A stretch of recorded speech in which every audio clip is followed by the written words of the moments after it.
नमस्कार मित्रांनो, तुम्हाला पण या प्रकारे गणपती बाप्पाचा एकदम कडक बॅनर बनवायचा असेल तर या व्हिडिओला पूर्ण बघा आणि व्हिडिओ लाईक आणि चॅनलला सबस्क्राईब एकदा नक्की करा. तर या प्रकारे तुम्हाला पण असा बॅनर बनवून मिळेल. चला व्हिडिओ सुरू. तर मित्रांनो, बॅनर बनवण्यासाठी तर आपल्याला पिक्सलमध्ये यायचं आहे आणि त्याला सगळं आधी काय डिलीट आहे ते सगळं डिलीट करून टाकतो. तर इथं आपल्याला आता बॅकग्राऊंड ऍड करायचं आहे.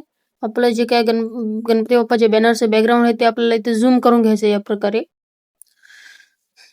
तर मी झूम करून घेतो पटापट. तर या प्रकारे झूम करून इथं लॉक करून टाकायचं आहे आणि आपल्याला त्या गणपती बाप्पाची जे काही आपली पीएनजी आहे ट्रान्सफॉर्मेट ते पीएनजी आपल्याला घेऊन टाकायचे आहे.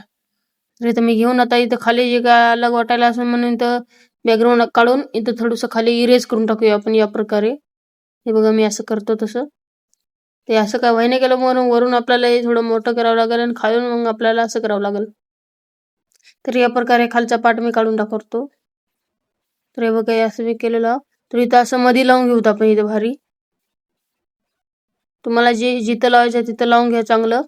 आणि जी काही आपलं आता नाव जी काही आपलं आहे पीएनजी नावाची आपण बनवून ठेवलेली आधीच हे घेऊन हे लावायचे आहे तिथं आपल्याला. तर तुम्हाला पण अशी नावाची पीएनजी लावायची असेल तर तुम्हाला एक दुसरा व्हिडिओ घेऊन येतो मी. तर अशी लावून घ्यायची आपल्याला. तर लावल्या बाजूची जी काय आपलं वरचं जे हार वगैरे आहे ते आपल्याला या प्रकारे लावून घ्यायचं आहे.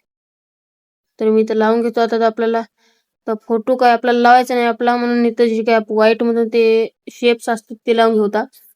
आधी हे नाव शुभेच्छुक नावाचं जे लावून घेऊ तर नाव काय टाकत नाही मी माझं, कारण व्हिडिओ खूप लांब होईल. इथं आपल्याला फोटोचे जे काय लावायचं आहे. तर याच प्रकारे बॅनर वगैरे सगळं मराठीमधून जर तुम्हाला एडिटिंग हवी असेल तर या व्हिडिओला लाईक आणि चॅनलला सबस्क्राईब नक्की करा आणि या चॅनलला जुडे राहा.